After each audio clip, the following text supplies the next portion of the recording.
এই অসম্ভব সুন্দর ওড়নাটিতে আমি কিভাবে কুশি কাটার কাটওয়ার্কের কাজ করেছি সেই ভিডিওটা আজকে আপনাদের সাথে শেয়ার করব। আসসালামু আলাইকুম ভিউয়ার্স, আয়েশা সিদ্দিকাস এক্সপিরিয়েন্স চ্যানেলে আপনাদের সবাইকে স্বাগতম। প্লিজ আমার চ্যানেলটি সাবস্ক্রাইব করে দিবেন। আমি আজকের ভিডিওতে এটার কুশি কাটার কাজ এবং জয়েন্ট সহ সমস্ত কিছু এই ভিডিওতে দেখিয়ে দিব।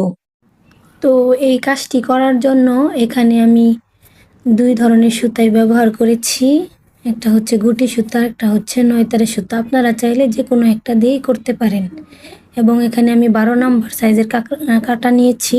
এই কাটাটা সুতার দোকানে পেয়ে যাবেন। এই সুতার মুখটা অনেক চোখা, তাই কাপড়টা ছিদ্র করতে কাজে আসবে। আপনারা চেষ্টা করবেন এই ধরনের চিকন কাটাটা ব্যবহার করার জন্য। আর এখন আমি এখান থেকে একটা কাপড়ের টুকরা নিয়ে কাপড়টাকে এভাবে ভাঁজ করে নিব। এই যে দেখতে পাচ্ছেন কিভাবে ভাঁজ করেছি। এভাবে ভাঁজ করেই আমরা কুশি কাটার কাজ করব। এই যে আবার উল্টো পাশ দিয়ে দেখিয়ে দিচ্ছি। এরকম কাপড় রাখবেন আপনারা, এর বেশি রাখার প্রয়োজন নেই।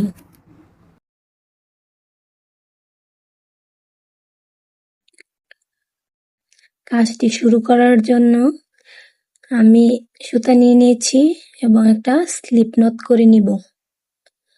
যে আপনারা খেয়াল করলে দেখতে পাচ্ছেন আমি কিভাবে স্লিপ নটটা করে নিয়েছি।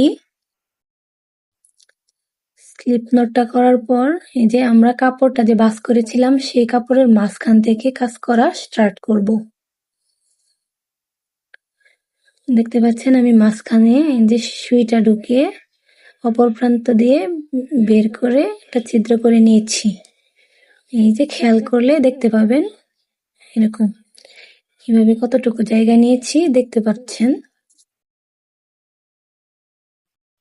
এখন ওই স্লিপ নটটা দিয়ে আমি এই সাইডে কাপড়ের এই সাইডে নিয়ে আসব।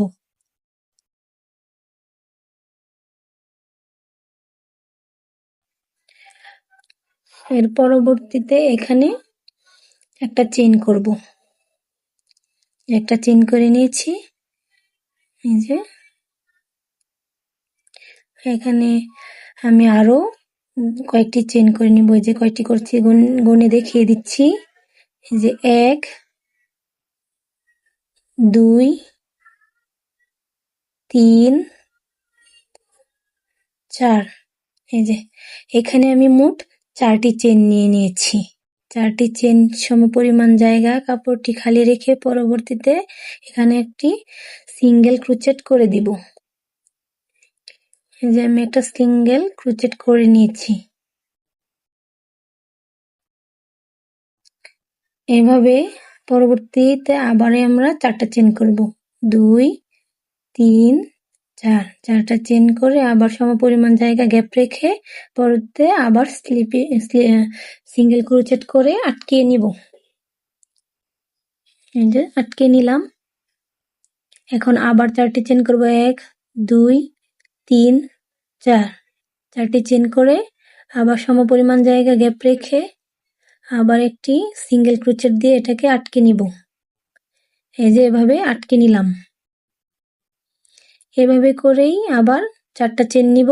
4টা চেইন নিয়ে 4টা চেইনের সমান জায়গা খালি রেখে এখানে সিঙ্গেল ক্রোচেট দিয়ে এভাবে আটকে নিব। এভাবে একবারে কর্নার পর্যন্ত আমরা সেম কাজটাই করব। কর্নারে কিছু কাজ আছে সেটা আপনাদেরকে দেখিয়ে দিচ্ছি।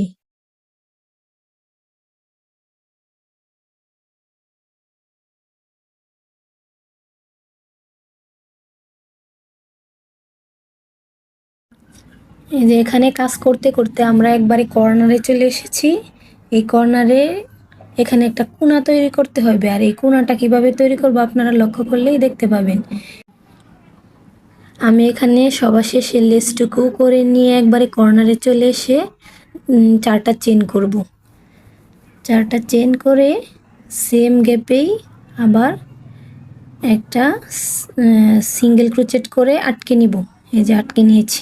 এখানে এই যে একটা কর্নারের মতো হয়েছে। কর্নারের মতো করে এখন আবার সমস্ত কাজ আবার আগের মতোই হবে। 4টা করে চেইন, 4টা চেইনের সমপরিমাণ জায়গা খালি রেখে তারপরে সিঙ্গেল ক্রোচেট দিয়ে আটকে নিব। এই যে এখানে আমি আবারই 4টা চেইন করে নিলাম। 1 2 3 4। এই যে 4টা চেন করে এখন 4টা চেনের সমপরিমাণ জায়গা খালি রেখে এভাবে সিঙ্গেল ক্রোচেট দিয়ে আটকে নিব। এই যে দেখতে পাচ্ছেন কেমন সুন্দর হয়ে লেসের মতো কাজটা হয়ে গেছে।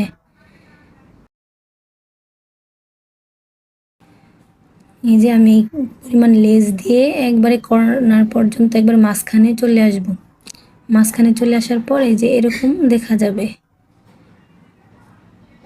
এরকম সুন্দর হবে। কাজটা একটু সুন্দর করে ফিনিশিং দেওয়ার চেষ্টা করবেন, তাহলে দেখতে অনেকটা সুন্দর লাগবে।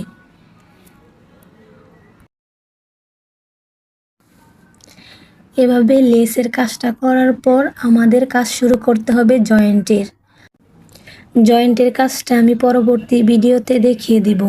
এটা জয়েন্ট করলেই এমন দেখা যাবে। এভাবে সম্পূর্ণটা জয়েন্ট করার পর আমরা প্রত্যেকটা রুমালে একটা করে ফুল এঁকে সুন্দর করে ডিজাইন করে নিব। এরপর ওড়নাটা দেখতে এমন দেখা যাবে। আপনারা জয়েন্টের ভিডিও দেখার জন্য এই ভিডিও নিচে কমেন্ট করে আমাকে সাপোর্ট দিবেন এবং উৎসাহিত করবেন, এই আশায় আজকের মতো বিদায় নিচ্ছি। ভিডিওটি দেখার জন্য সকলকে ধন্যবাদ।